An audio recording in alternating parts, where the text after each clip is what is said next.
9 ವರ್ಷದಿಂದ ಒಂದು ಪ್ರಾಜೆಕ್ಟ್ ಮೇಲೆ ವರ್ಕ್ ಮಾಡ್ತಿದ್ದೆ. ಇವತ್ತು ಅದು ಫಲ ಕೊಡ್ತು ಸರ್. Congratulation sir. 9 ವರ್ಷ ಆಯ್ತು ಸರ್. ಟೈಮ್ ಟ್ರಾವೆಲ್ ಮಷಿನ್ ಮೇಲೆ ವರ್ಕ್ ಮಾಡ್ತಿದ್ದೆ ನಾನು ಬೆಳಗ್ಗೆಯಿಂದ ರಾತ್ರಿ ತನಕನೂ ಅದೊಂದು ಟೈಮ್ ಟ್ರಾವೆಲ್ ಮಷಿನ್ ಮೇಲೆ ವರ್ಕ್ ಮಾಡ್ತಿದ್ದೆ. ಬಟ್ ರಾತ್ರಿ ನಾನು ಹೋಪ್ ಬಿಡದೆ ರಿಸ್ಕ್ ತಗೊಂಡು ಆ ಮಷೀನಲ್ಲೇ ಮಲ್ಕೋತಿದ್ದೆ. ಯಾವತ್ತಾದ್ರೂ ಮಿರಾಕಲ್ ಆಗಿ ಮಷಿನ್ ವರ್ಕ್ ಆಗಿಬಿಟ್ರೆ. ಬಟ್ ನಿನ್ನೆ ಅದು ನಿಜ ಆಗ್ಬಿಡ್ತು ಸರ್. ನಿಜ ಆಗ್ಬಿಟ್ಟು ಸರ್ ಕಂಗ್ರ್ಯಾಚುಲೇಷನ್ ಸರ್.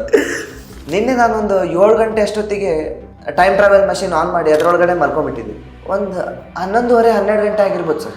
ಹೊರಗಡೆ ಏನೋ ಒಂಥರ ಶಬ್ದ, ನನಗೆ ಎಚ್ಚರ ಆಗ್ಬಿಡ್ತು. ಹೊರಗಡೆ ಎದ್ದು ನೋಡ್ತೀನಿ, ನನ್ನ ಮಷಿನ್ ವರ್ಕ್ ಆಗಿತ್ತು ಸರ್. ನಾನು ಟೈಮ್ ಟ್ರಾವೆಲ್ ಮಾಡಿದ್ದೆ. ಎಲ್ಲಿ ಹೋಗಿದ್ರಿ ಸರ್ ನೀವು? ಏನು ನೋಡಿದ್ರಿ? ನಮ್ಗೊಂದು ಸ್ವಲ್ಪ ಹೇಳಿದ್ರೆ ಚೆನ್ನಾಗಿರ್ತಿತ್ತು. ಬೆಂಗಳೂರಲ್ಲೇ ಇದ್ದೆ ಸರ್. ಹಾಂ. ಯಾವ ಇಯರ್ ಹೋಗಿದ್ದೆ, ಎಷ್ಟು ಹಿಂದೆ ಹೋಗಿದ್ದೆ, ಎಷ್ಟು ಮುಂದೆ ಹೋಗಿದ್ದೆ ಏನೂ ಗೊತ್ತಿಲ್ಲ. ಬಟ್ ಹೊರಗಡೆ ನೋಡ್ತೀನಿ, ಹೊರಗಡೆ ಫುಲ್ ದೀಪಾವಳಿ ಸರ್. ನನಗಿದಂತೂ ಪಕ್ಕ ಇದೆ, ನಾನು ಟೈಮ್ ಟ್ರಾವೆಲ್ ಮಾಡಿದ್ದೆ. ಬಟ್ ದೀಪಾವಳಿ ಸೀಸನಿಗೆ ಟ್ರಾವೆಲ್ ಮಾಡಿದ್ದೆ ಸರ್.